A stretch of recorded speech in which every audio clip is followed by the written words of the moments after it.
Good morning, नमस्ते। दिन का शुरुआत खुदा के वचन के साथ दैनिक वचन बचना और बचाना में मैं आपको स्वागत करता हूं। आज गुरुवार 10 मार्च 2022। आज का विषय दाऊद का घराना।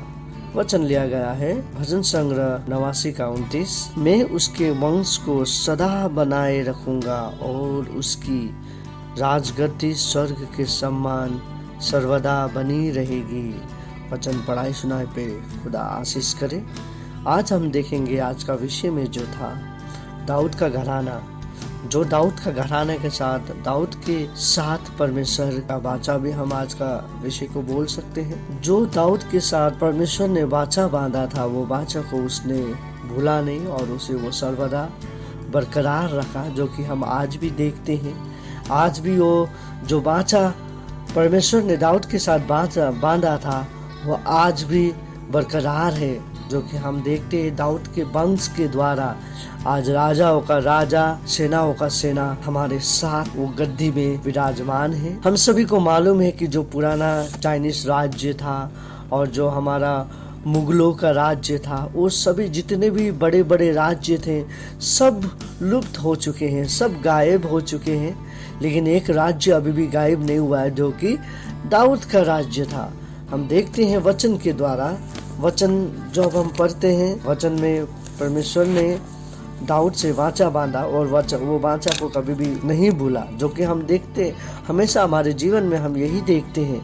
जब हम देखते हैं कैसे दाऊद तो मर गया तो उसका कैसे वाचा पूरा नहीं हुआ बोल के हम सोच सकते हैं, लेकिन जब हम देखते हैं कि नहीं, जो हमारा यीशु आया, जब जन्म लिया वो दाऊद के ही घराने से है। सो हम देखते हैं कि उसका वाचा जब गैब्रियल स्वर्गदूत ने मेरी के पास जाके ये उसे कहा कि तेरा जो पुत्र होने वाला है वो पुत्र महान कहलाएगा और उसे उसका पुरखा उनके जो पिताओं का पिता का दाऊद का जो गद्दी था, राज्य था, और राज्य उसे सौंपा जाएगा और उस पे वो बैठेगा और वो सर्वदा के लिए बैठेगा। और आज भी उस गद्दी पर हमारे परमेश्वर के पुत्र यीशु मसीह विराजमान है, जो कि उसने दाऊद के साथ वाचा बांधा था।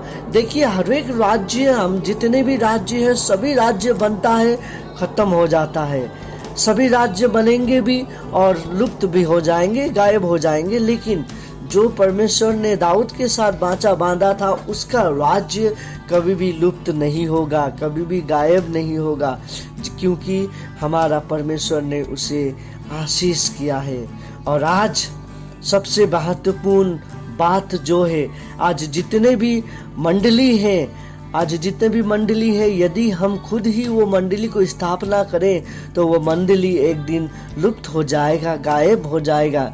लेकिन जब हम वो मंडली को यीशु के द्वारा परमेश्वर पिता के हाथ में हम सौंपते हैं, जब वो मंडली में यीशु अपना हाथ देगा, यीशु अपना वो खुद आके हमें आशीष करेगा, वो मंडली कभी भी समाप्त नहीं होगा। यीशु कैसे आए, मैं वो नहीं कह रहा हूँ कि शारीरिक रूप पे वो आएगा, लेकिन उसका जो आत्मा है हमारे बीच में, जहाँ दो, क्योंकि वचन कहता है जहाँ 2 या 3 लोग मेरे नाम पे इकट्ठा होते हैं उनके बीच में मैं रहूंगा।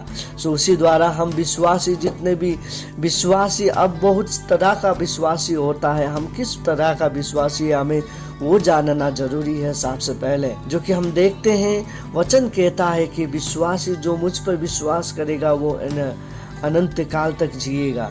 सो अनंत काल तक जीने के लिए हमें विश्वास करना जरूरी है। आज हम देखते हैं कि दाऊद का राजा हमेशा के लिए हमारे साथ है और हमेशा हमारे साथ रहेगा। और जीवन जो हमारे साथ रहता है वो जीवन को हम हमेशा जीने के लिए कोशिश करें।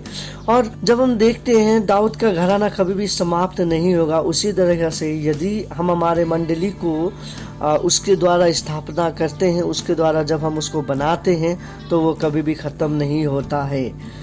इसलिए दाऊद का घराना, हम जब भी अपना मंडली बनाते हैं तो हमें परमेश्वर के हाथ में देना जरूरी है, ताकि उसे वो चलाए, ना कि हम चलाएं।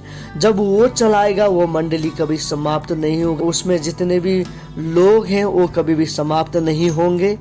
उस पे जितने नंबर हम काउंट करते हैं, इंसान जितने होते हैं, विश्वासी जितने होते हैं, वो बढ़ते रहेगा, क्योंकि उसमें प्रभु खुद आशीष करता है। लेकिन जब एक वैसा मंडली हम जब बनाएंगे जो कि हम खुद बनाते हैं, वो मंडली में हम क्या देखते हैं, वो एक दिन लुप्त हो जाएगा, गुम हो जाएगा, क्योंकि हम अपने सोच के, हमारे छोटे सोच के द्वारा हम बनाते हैं। हमारा सोच बड़ा होना चाहिए, हमारा विश्वास बड़ा होना चाहिए। हम बहुत सारे समय पे छोटे सोच लेके हमसे बेहतर कोई नहीं है, हमारा एसोसिएशन से बढ़कर कोई नहीं है।